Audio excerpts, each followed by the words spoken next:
고맙습니다. 바나바와 사울이 이제 전도 여행을 떠나기 위한 금식을 시작했습니다. 금식은 먹기 위해 금식하는 거죠. 그리고 항해를 위해서, 배를 타기 위해서는 속에 있는 걸 다 비워내야만 합니다. 그 배에 너무나 많은 것들이 선적되어지면 가라앉게 되죠. 오늘 복음을 전파하기 위해서 하나님의 힘이 더하여지고, 그리고 오늘 우리 삶도 함께 항해를 떠나는 귀한 시간들이 되시기를 원합니다. 4절로 6절, 그런즉 실제로 이 삶이 성령에 의해 내보내져 실루기아에 이르고자 내려가서 거기서 그고로에 이르고자 항해하였다. 그리고 살라미 안에 유대인 삶인 회당 안에서 하나님의 말씀을 전파하게 되었는데 요한도 수종자로 있더라. 그래서 섬을 가로질러 바보까지 다 예수라 이름하는 어떤 유대인 거짓 예언자 박사를 만났더라 그랬어요. 바울 사도의 1차 전도 항해가 시작이 됩니다. 이 사람들이 이 삶이 성령에 의해 내보내졌다 그랬어요. 바깥으로 던져진 겁니다. 저와 여러분들의 삶도 던져진 삶이에요.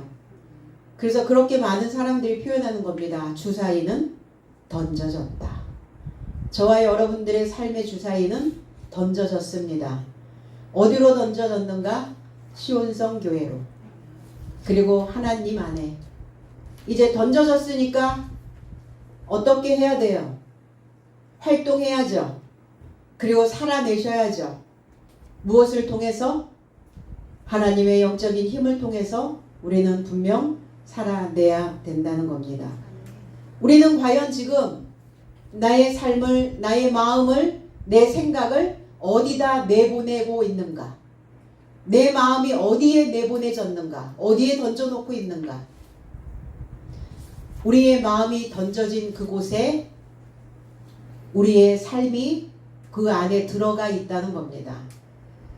누가복음 15장 15절에 그리고 그가 가서 그 지역 시민 삶의 하나에게 붙여졌고 저가 그를 돼지 삶을 사육하도록 저의 들판에 이르고자 내보내었다 그랬어요. 우리가 너무나 잘 알고 있는 탕자에 대한 말씀입니다. 둘째 아들이라고 성경은 나와 있는데 원어 성경에는 젊은이라는 단어를 씁니다. 이 젊다, 네오스라고 하는 단어는 새로워지다, 다시 갱신되어지다, 달라지다, 변화되다. 그러니까 달라져야 되는 아들, 변화되어져야 되는, 새로워져야 되는 자. 그 자가 어디로 내보내졌냐면 들판에 내보내졌다고요. 들판이 어디냐? 야생입니다. 길들여지지 않은 곳, 그리고 보호막이 없는 곳, 들판에 내보내졌어요. 거기서 뭐 했느냐? 돼지를 사육하도록 그랬어요. 돼지는 뭘 얘기하고 있느냐? 둘러싸여 있는 자를 돼지라고 표현합니다. 우리 안에 가두어져 있는 자, 울 안에 든 이런 뜻이에요. 그리고 둘러싸다 이런 의미를 가지고 있습니다. 신명기 14장 8절에는 돼지는 굽은 갈라졌으나 새김질을 못하고 너희에게 부정하니 너희는 이런 것의 고기를 먹지 말 것이며 그 사체도 만지지 말 것이니라 그랬어요. 이게 돼지, 족은 갈라져 있으나 되새김질을 하지 못하는 자를 이렇게 표현하고 있습니다. 되새김질, 반추.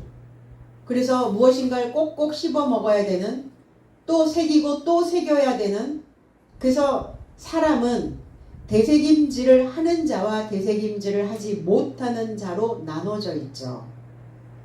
그래서 반추동물이어야 된다는 얘기예요. 하나님의 말씀이 들어오면, 그리고 내 삶 속에서 어떠한 상황이 벌어지면 되새겨 봐야죠. 나에게 이러한 상황이 왜 벌어졌는지, 나는 이 상황을 어떻게 되새김질을 해서 소화를 시켜야 하는지, 그거를 하지 못하고 있다면 돼지의 사역이 되어지고 있다는 거예요. 돼지가 돼버리는 겁니다. 거기에서 뭘 먹었느냐? 쥐염 열매를 먹었는데 그 쥐염 열매조차도 주는 자가 없었더라 그랬어요. 이게 머리털에서 유래한 거예요. 쥐염이라고 하는 이 단어가 뿔이 났다, 껍질 이런 의미를 가지고 있어요. 머리털. 그래서 우리가 어떠한 극한 상황이나 당황스러운 상황이나 이러면 어떤 상황이 벌어지냐면 머리에 뿔이 나죠. 머리에 뿔 났다 이런 표현도 하고, 그리고 머리가 곤두섰어 이런 표현이에요. 우리 마음의 심기가 편치 않았을 때 상황, 뭐가 신경이 예민할 때의 어떤 상황, 이게 머리털이 솟았다, 뭐 소름 끼치는 이런 상황, 이게 머리털에 대한 이런 상황적인 것들을 많이 이야기를 하게 되죠. 바로 그 열매를 먹고 있었다는 거예요. 뿔 났어요. 껍질입니다. 알맹이는 하나도 없네요. 그에게 강력한 기근이 왔고 궁핍해지기 시작했다 그랬어요. 그럼 우리는 바리새인 서기관들에게 주님이 하셨던 비유였거든요. 드라크마의 비유, 잃어버렸다가 찾은 아들에 대한 비유, 이런 비유에 대한 말씀을 하셨어요. 그럼 우리는 이 비유에서 무엇을 배울 것인가? 흔히 사람들은 이렇게 얘기합니다.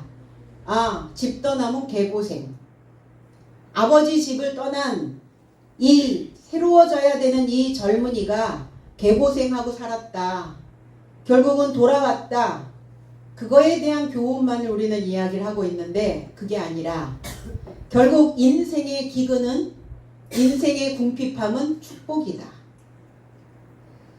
궁핍해져야, 가물어야 아버지께로 돌아온다는 거예요.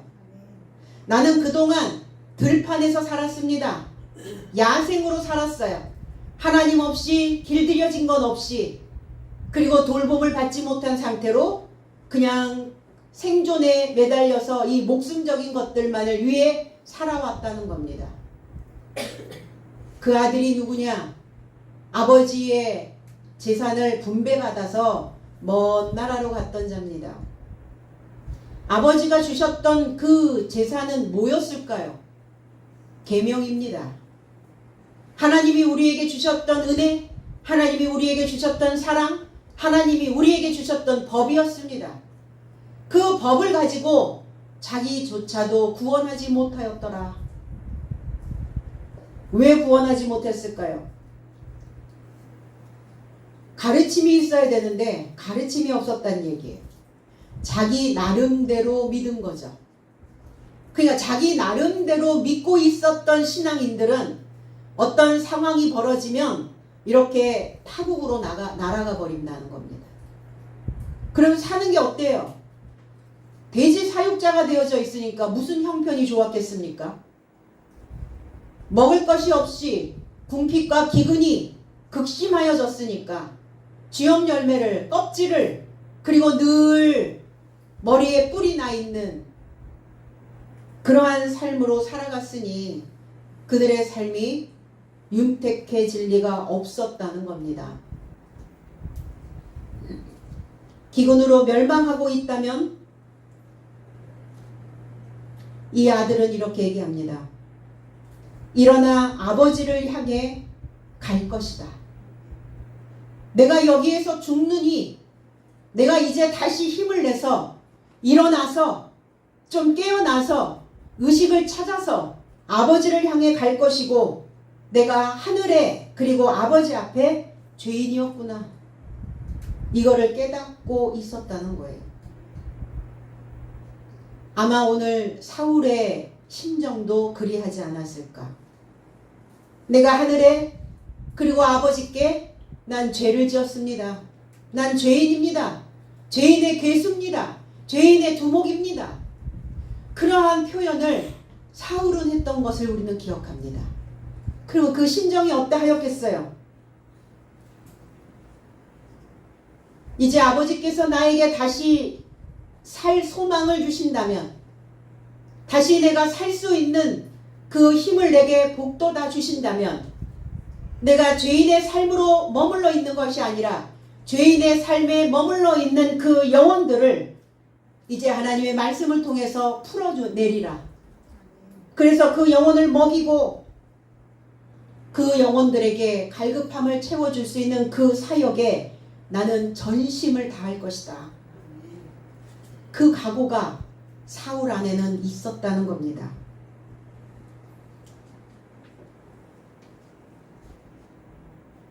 사울은 묶여 있었어요. 죄인의 모습으로 묶여 있었어요. 관역이 빗나가 있었던 건 맞습니다. 사울로 살고 있었으니까. 하나님 외면했고 예수 그리스도를 믿는 자들을 추적했고 그리고 그리스도 믿는 자들을 인정하지 않았습니다. 그러니까 그는 자기 스스로 자기의 올가미에 묶여 있었다는 거예요. 사울이라고 하는, 음부라고 하는, 지옥이라고 하는 그 구덩이에 빠져서 허우적거리고 살았던 그 한때가 있었다는 거예요. 오늘 우리는 누구를 묶어놓고 누구를 죄인 취급하며 누구를 업신여길 수 있는가? 나도 그러한 삶을 살고 있었던 것을 우리는 다시 기억해서 혹여 나한테 잘못한 인생들을 포승줄로 묶어놓지 마시고 오늘 풀어줘야 될 줄로 믿습니다. 내가 그들을 묶고 있는 순간 나도 같이 묶이거든요. 내가 그를 풀어주면 하늘에서도 풀어주시는 그 은혜가 내게 임할 수 있다라는 겁니다. 그래서 사울이 이렇게 전심을 다하여 묶여있는 이 자들을 자유케 하는 이 사역을 하는 이유는 자기 자신의 삶도 풀어내려 함이라. 그래야 그것이 구원이거든요. 목마른 자에게는 뭘 주죠? 물을 줍니다. 배고픈 자에게는 밥을 줘야 되는 거고 인생들에게는 인정을 줘야 되는 거죠. 그래서 그 베푼 자에게 아버지도 베풀어 주신다고. 베풀고 계신가요? 자비를, 그리고 그 인정을, 그리고 긍휼함을. 머리로는 알겠는데 가슴으로 안 내려오시나요?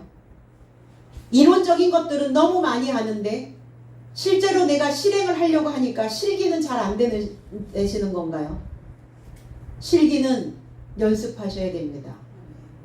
한순간에 되는 게 아니에요. 실루기아에 도달합니다. 이 실루기아라고 하는 의미는 수리아의 왕의 이름입니다. 그래서 수리아의 왕이 이 실루가스라고 하는 이 지역을 창건해서 자기의 그 이름을 따서 그곳을 실루기아라고 하는 이름으로 지어줬습니다.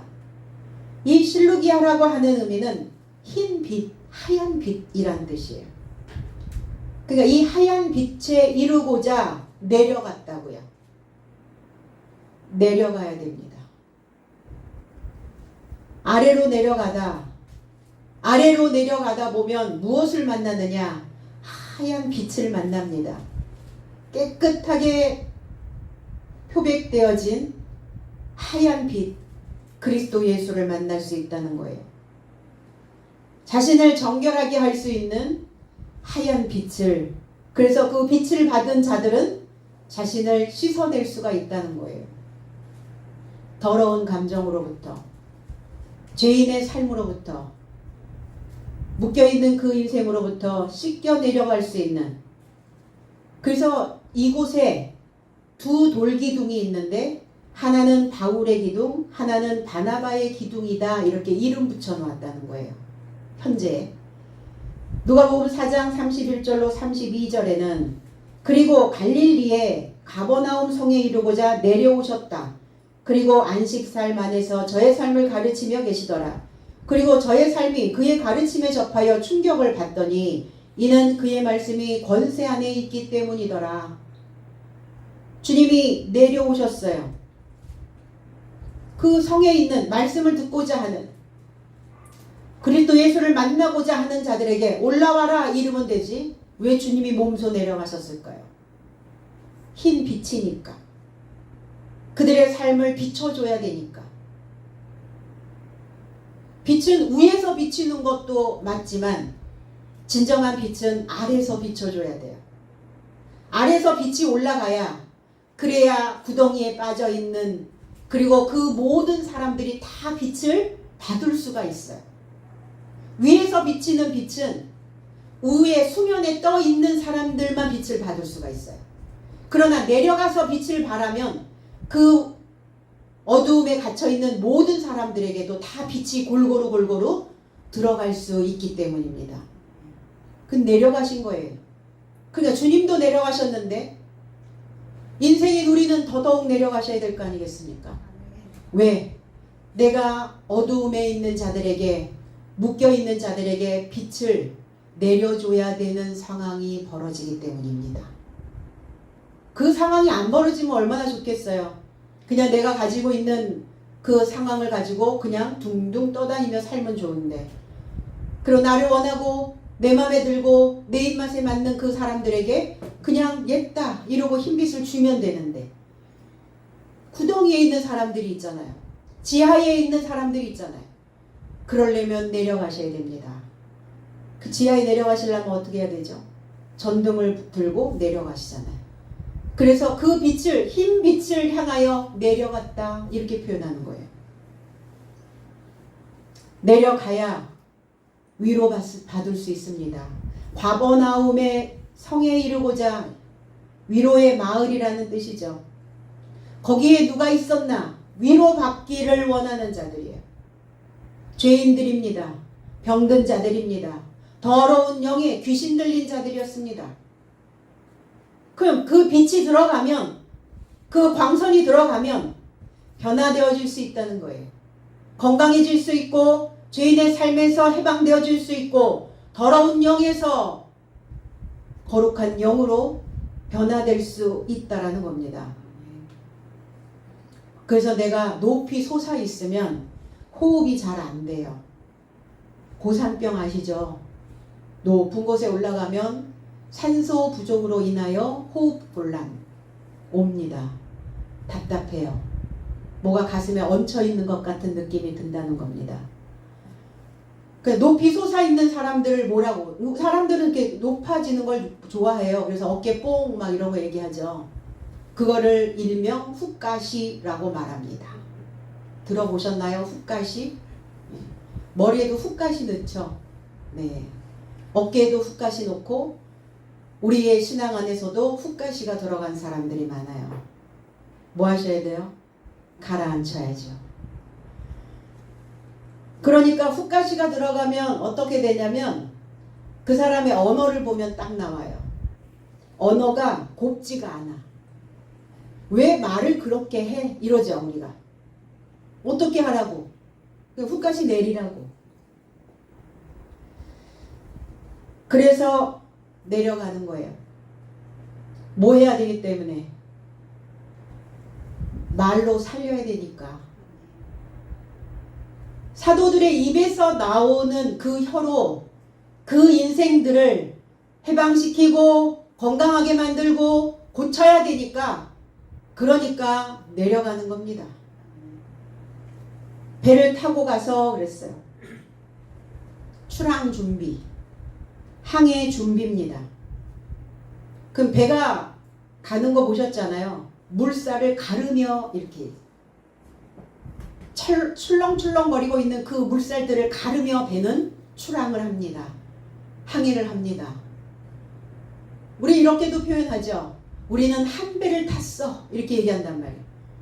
주님과 내가 한 배 탔고, 우리 가족은 한 배를 탄 자들이고, 교회 식구들은 다 한 배를 탄 자들입니다.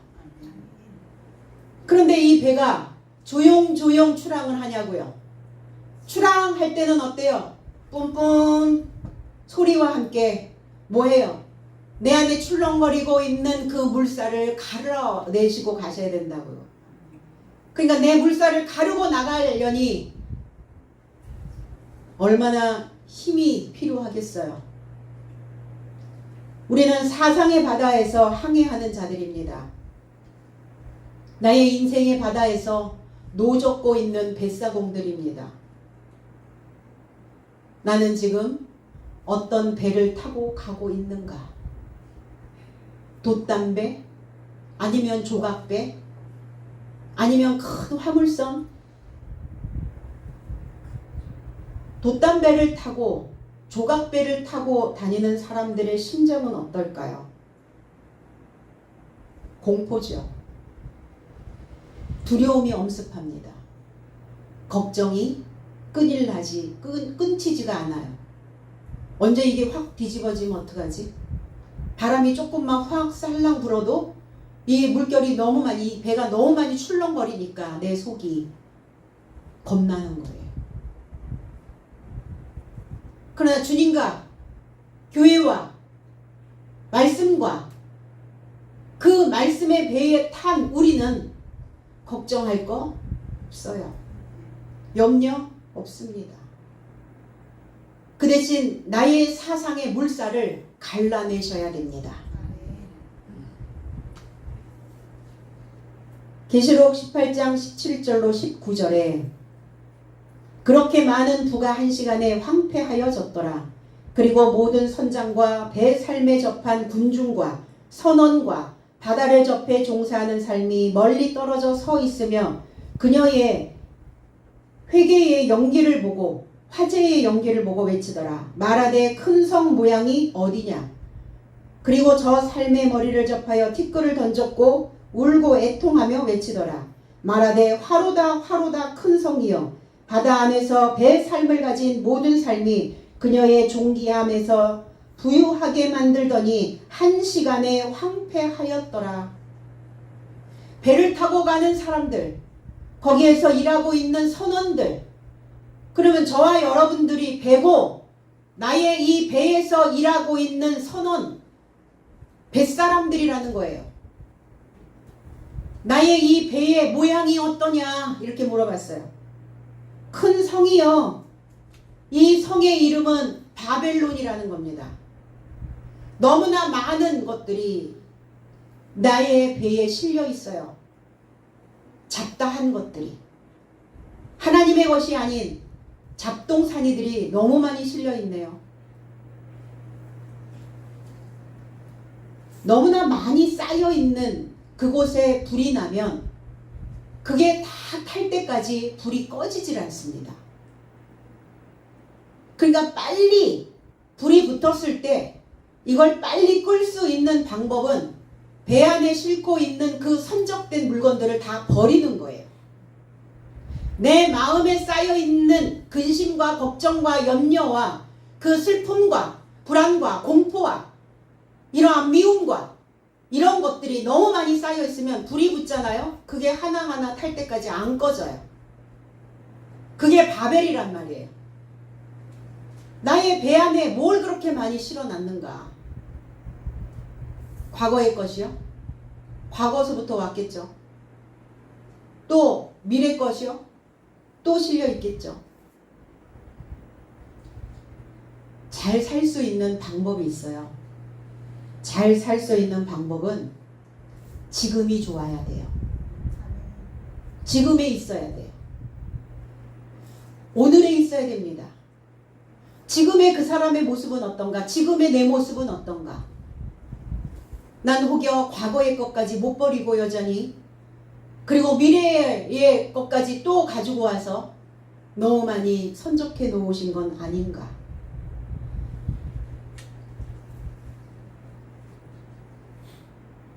나의 존귀함, 내가 많은 것들을 쌓아놓으면 내가 존귀해질 거라고 생각을 하는 거예요. 그것으로 부유하게 만들었더니 너무 부유해졌거든요. 내 생각이 부유해졌다고요. 부풀렸다고요. 많아졌다고요. 이 바벨론에서 항해하는 이 부유한 자들이 사라져야 된다는 겁니다. 믿는 자들이 이 큰 성 모양이면 어떻게 되는가? 그 모양이 어떠한가? 내 모양이 어떠한가? 물밑에선 동서나야 내 모양이 초라하다? 네 모양이 부유해졌다. 그것으로 인하여 괴롭힘을 당하는 겁니다. 화로다. 불 붙었다고요. 불이 붙었다고요. 화. 그래서 화병, 우라병 이런 거 얘기하죠. 불 붙었다고요. 그 모양이면 어떨까? 오늘날 이 교회들이 바벨론이면 어떻게 되는가? 온갖 것으로 꾸며진 교회, 하나님의 말씀이 아닌 자신의 생각으로 부유해진 항해자들은 불붙을 것이다. 꺼지지 아니하는 하나님의 심판의 불이 그들의 삶을 태워버릴 것이다. 그래서 뭐하게 하시려고요? 다시 출발하게 하시려고. 하나님은 우리를 멸망케 하려고는 목적이 아니시죠. 그거 너 그동안 살면서 쌓아왔던 거 다 태워버리고 다시 시작해. 그래서 그렇게 얘기하죠. 사람들이. 내가 다시 맨주먹으로 시작했습니다. 네, 맨주먹으로 시작하세요. 다 내려놓으라는 거예요. 내가 주먹 가득 뭘 지금 싣고 둥실둥실 떠다니고 있는가. 바벨이 돌무더기가 되어서 짐승에 거쳐 혐오의 대상, 그곳엔 아무도 살 수 없게 된다고 말씀하셨어요. 그리스도인들의 모습들이, 교회의 모습들이 이런 모습이면 어떻게 되겠는가? 과연 그 믿음 안에, 그 신앙 안에, 그 교회 안에 하나님이 존재해 계시기는 하는가? 그냥 부유함, 보여지는 어떠한 것들, 이런 것들에 너무 많이 사람들이 치중하여 있다는 겁니다. 우리는 과연 어디로 항해하고 있는가? 나의 인생의 바다에서 우리는 무엇을 얻으려고 열심히 노져가고 있는가? 저와 여러분들의 배에 오늘 그리스도 예수께서 오셔서 거룩한 항해자가 되어지시기를 원합니다. 묶여있는 삶, 죄인의 삶에서, 그리고 연약하여 있는 병든 자의 삶에서, 그 더러운 영에서 건짐을 받을 수 있도록 오늘 저와 여러분들의 이 항해를 주님께 맡기시기를 원합니다. 구브로라고 하는 곳에 이르렀습니다. 굴이 아름답다라고 하는 의미를 가지고 있어요. 바나바의 고향이기도 하고, 사울이라고 하는 이 이름이 이 구브로에 와서 바울이라는 이름으로 개명을 하게 됩니다. 뭐 하셔야 돼요? 예전에 내가 아닌 나로 살아야 돼요. 그게 계명입니다. 오늘 이름을 다 계명해 가시기 바랍니다. 구리가 많이 나오는 곳, 노시 많이 나오는 곳, 이 구브로는 많은 경험을 가지고 있는 사람들로 쌓여 있었어요. 그러면 내가 살면서 신앙생활 하면서 많은 경험을 가지고 있는 게 나쁜 것이냐? 나쁜 게 아니죠. 지금까지 신앙 안에서의 그 경험을 살려서 내가 체험한 것들을 살려서 그 어려운 사람들에게, 그리고 그 바벨에 있는 사람들에게 진리의 수액을 꽂아 주시면 됩니다. 그래서 경험하게 하신 거예요. 하나님을 경험하게 하셨고, 교회 생활을 경험하게 했고, 이제 뭐하게 하시려고? 나도 경험했던 것들을 살려서 쓰게 하시려고. 나무가 이 터에서 저쪽 터로 옮겨지면 그 나무는 4배가 힘들대요. 사람의 생각도 지금 가지고 있는 생각에서 새로운 생각으로 바꾸려면 4배가 힘들어요. 그럼 그때 뭐 해주셔야 돼요? 타박하지 마시고, 탓하지 마시고 진리의 수에 꽂아주시면 됩니다. 그래서 아름답게 자신을 가꾸어가는 이게 방법이에요. 이 삶이 구브로 항구입니다. 그리고 실라미에 도달했습니다. 실라미라고 하는 의미는 진동, 흔들림, 휘젓다, 큰 파도. 그냥 바울의 사울과 바나바와 마가라 하는 요한이 같이 오고 있는데 1차 전도 여행 때서부터 범상치가 않아요. 큰 파도가 일어나고 진동이 일어나고 뭐가 흔들림이 있고 마음에 어떤 자극들이 들어온다는 겁니다. 그럼 저와 여러분들은 항해 안 하실래요? 오늘 함께 항해하시는 거죠? 오늘 사울과 바나바가 함께 지금 저와 여러분들의 그 배에 승선하신 거 맞죠? 그러면 휘저어질 겁니다. 유대인의 여러 회당 안에 있는 자들을 하나님의 말씀으로 지금 휘저어 놓고 있어요. 뭔가 울림이, 진동이. 그럼 어떻게 진동이 일어났단 말인가?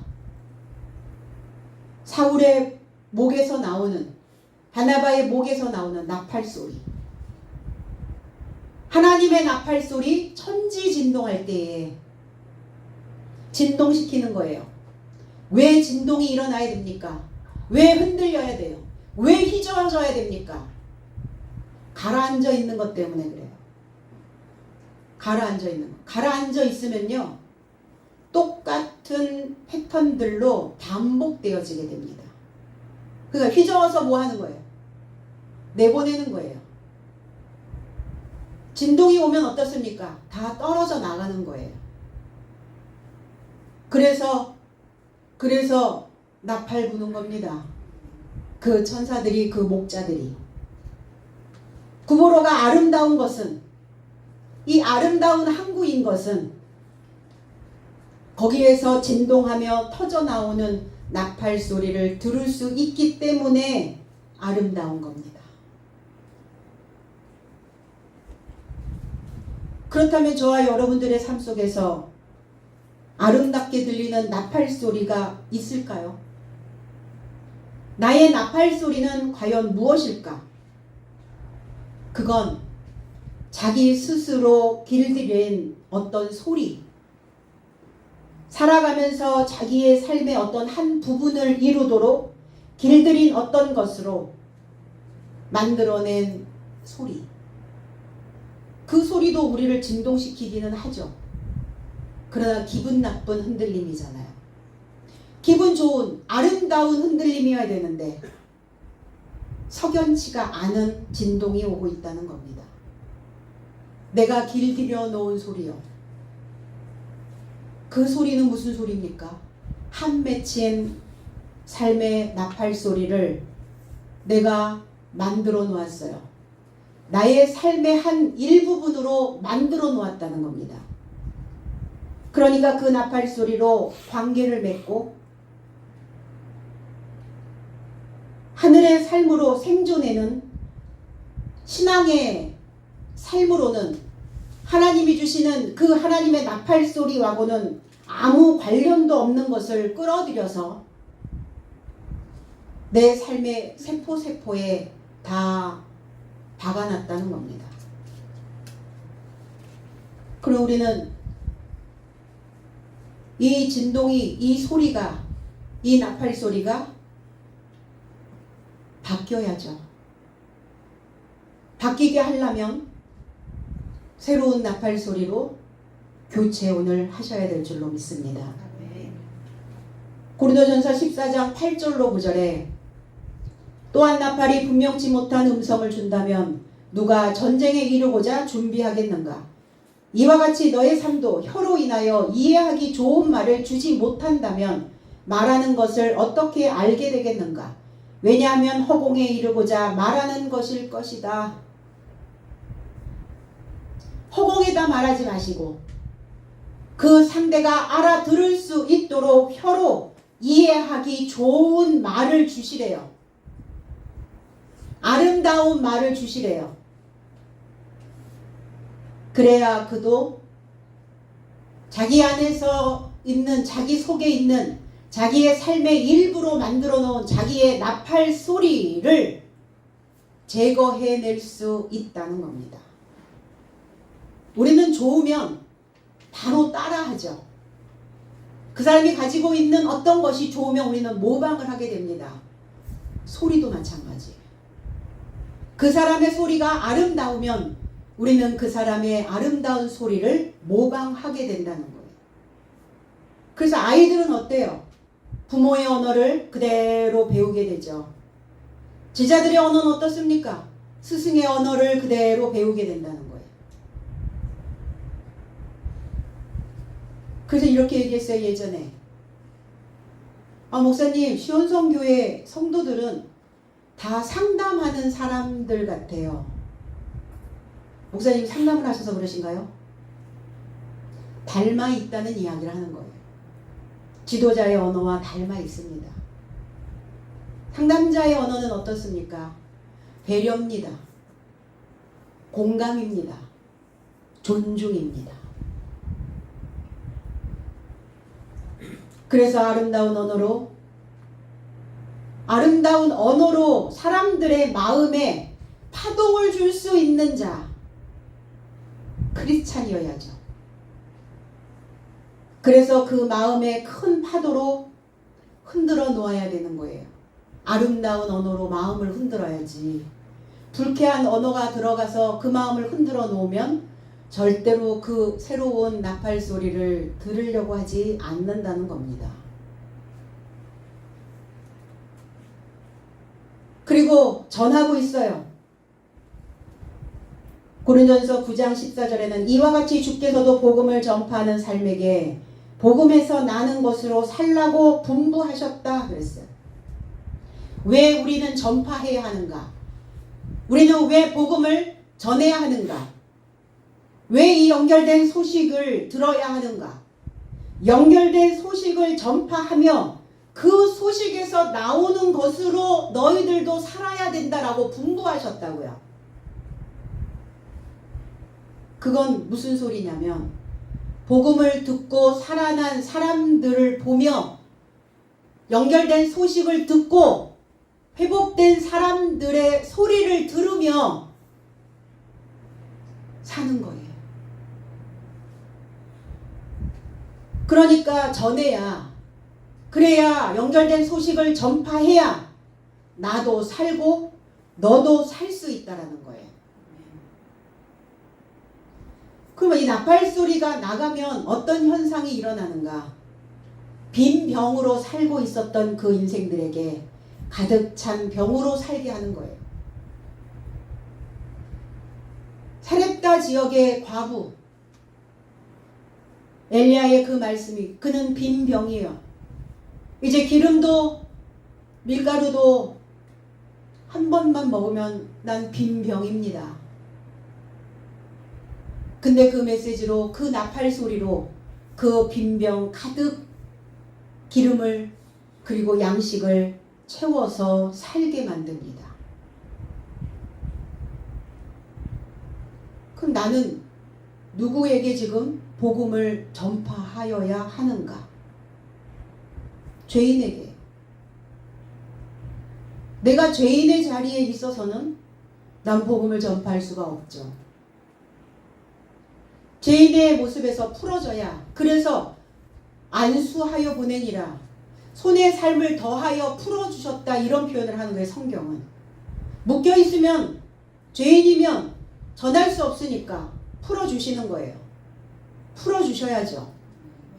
그가 뭐 할 수 있도록, 그도 그의 삶에서 복음을 전파할 수 있도록 풀어주셔야 된다는 겁니다. 요한을 수종자로 두었더라 그랬어요. 요한을 수종자로. 여호와의 총애, 여호와의 자비하심. 같이 승선하셨습니까? 여호와의 총애를, 여호와의 자비를. 그럼 뭐 하셔야 돼요? 먹여야죠. 베푸셔야죠. 가지고만 있으면 뭐 할 거예요? 베푸셔야죠. 일도 주고 싶지 않다고요?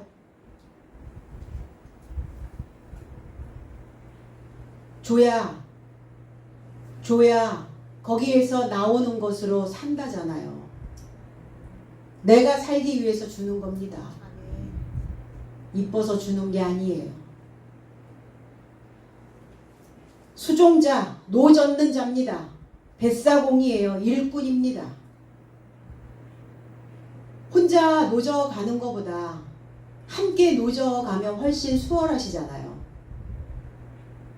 인생이 막막한데, 인생이 험난한데, 이 바다 가운데, 이 망망대에 어떤 상황이 벌어질지도 모르는데 그래도 내 편은 있으셔야죠. 하나님이 내 편 되어주신다고요? 당연히 하나님이 내 편이시고, 그리고 내 편 누가 되셔야 돼요? 내 옆에 있는 사람, 나와 함께 있는 사람, 나와 함께 한 배 탄 사람, 그들이 내 편 내주셔야죠. 내 편 만드셔야 돼요. 내 편 되어주지 않습니다. 가만히 있다고 해서. 내 편이 될 수 있도록 아름다운 나팔소리, 그래서 그들의 마음을 흔들어 놓을 수 있는 그 뱃사공을 두셔야 된다는 겁니다. 온 섬에, 모든 섬, 그곳에 있는 모든 섬, 섬이 어떤 곳입니까? 물 위에 떠 있는 곳이 섬입니다. 외딴 섬, 거기는 마른 땅이에요. 히브리어로 이 단어가 이라는 단어예요. 섬이라는 단어가 이. 이라는 단어가 어떤 단어냐면 섬이 되어 있는 자들, 거할 수 있는 곳, 해안, 배우고 본받아서, 배우고 본받아 법을 만들어내는 자. 그럼 법 가르치고 교육해서 하나님의 법을 줘야 되는 곳이 어디냐면 섬이라는 곳이에요. 섬. 그 섬에 있는 자들이 있죠. 나하고 이렇게 동떨어져 있는 사람, 나와 교통이 잘 안 되는 사람, 소통 잘 안 되는 사람, 이런 사람들을 우리는 섬과 같은 존재라고 말합니다. 이사야 42장 10절에 항해하는 자들과 바다 가운데의 만물과 섬들과 거기에 사는 사람들아 여호와께 새 노래로 노래하며 땅 끝에서부터 찬송하라 그랬어요. 항해하는 자들, 바다 가운데 있는 자들, 섬에 거기에 사는 자들, 섬에 살고 있는 자들, 다 물에서 일하고 있는 자들의 모습이에요. 우리의 사상에서, 우리의 생각에서, 우리의 마음의 물에서 일하고 있는 자들, 새 노래로 노래하며 새롭다, 중수하다, 새로워지다, 새 달이 되다. 달이 바뀌는 거예요. 해가 넘어가야 합니다. 여전히 작년에 묵어있는 것 못 버리고 계시나요? 아니면 10년 전 거도 갖고 계시나요? 20년 전 거 갖고 계세요 혹시? 세 달이 안 됐죠 그럼.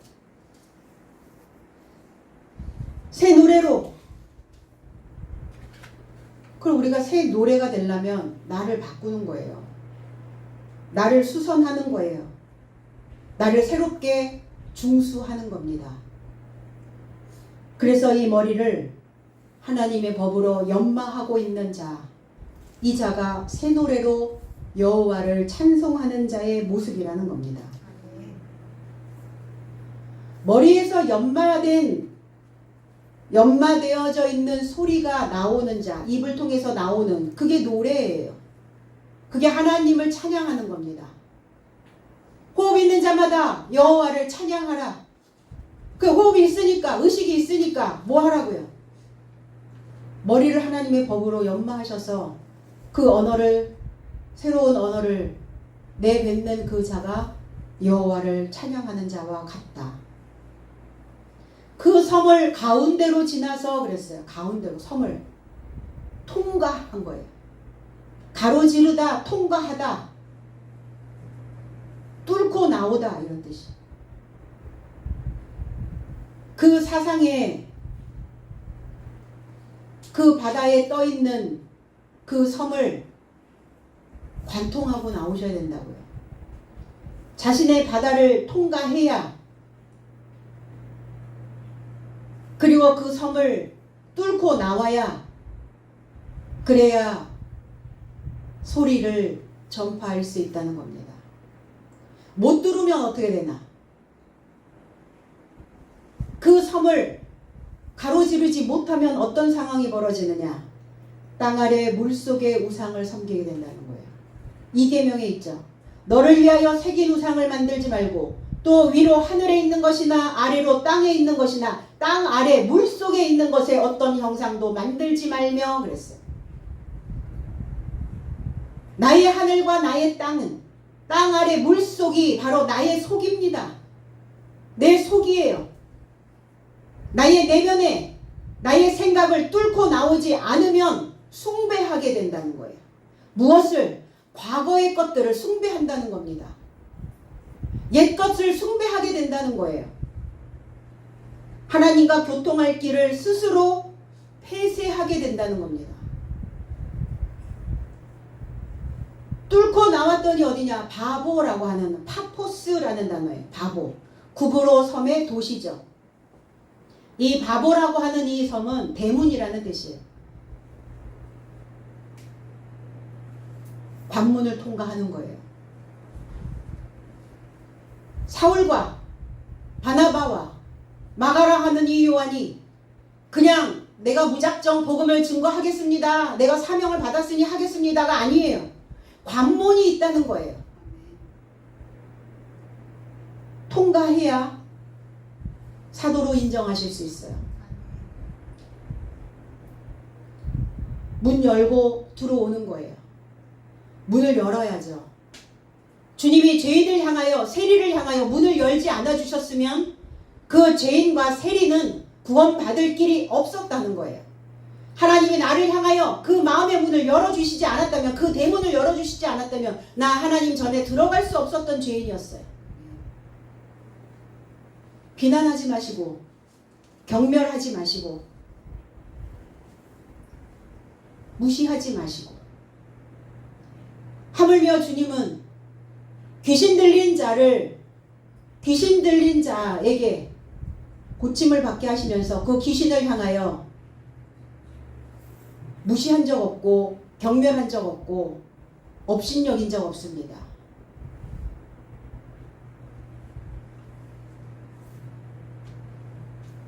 그래서 그 섬을 통과하며 주님도 가고 계시고, 사도들도 그 섬을 통과하며 자신의 바다를 통과하며 뚫고 지나가고 있는 겁니다. 그곳에 이르르니 또 사람이 있는데 바예수라는 사람, 바리예수스라는 단어, 바르라고 하는 단어는 아들이란 단어예요. 상속자라는 의미를 가지고 있습니다. 이 바르라고 하는 의미 속에 까부르다, 결코 그렇지 않다 라고 하는 부정문도 들어가 있어요. 결코 그렇지 않다. 그러면 예호수아, 이 단어가, 예수라는 단어가 여호수아라는 단어에서 왔어요. 여호와께서 구원하신.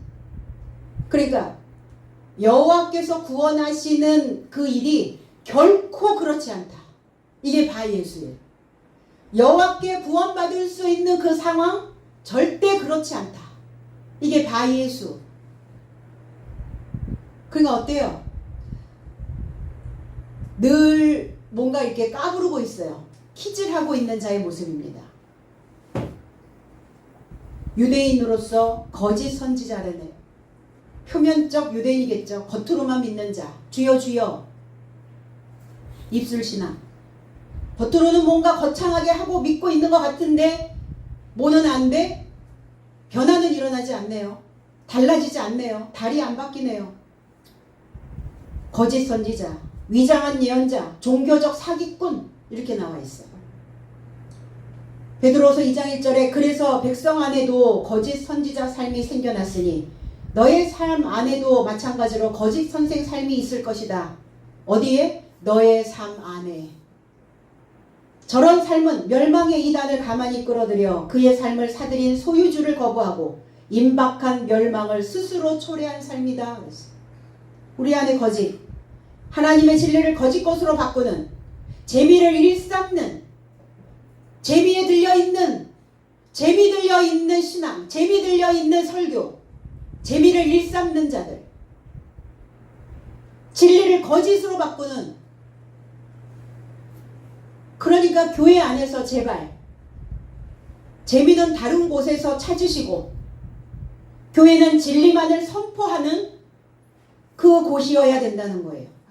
안 그러면 이 거짓 선지자의, 거짓 예언자의 입에서 나가는 그 나팔 소리로 인하여 성도들도 다 거짓 선생을 만들게 되어진다는 겁니다. 이렇게 믿으면 된다고 말하는 거예요. 이 정도면 괜찮다라고 말하는 거예요. 이렇게 믿기만 하면 구원이라고 말하는 거예요. 진리를 싫어하죠. 우화에 빠져 있는 사람들. 속이는 품꾼이라고요. 그리스도의 사도의 삶에 이루고 있다고 변장한 삶이라고요. 내가 그리스도인이라고 변장하고 있는 자들의 모습이다.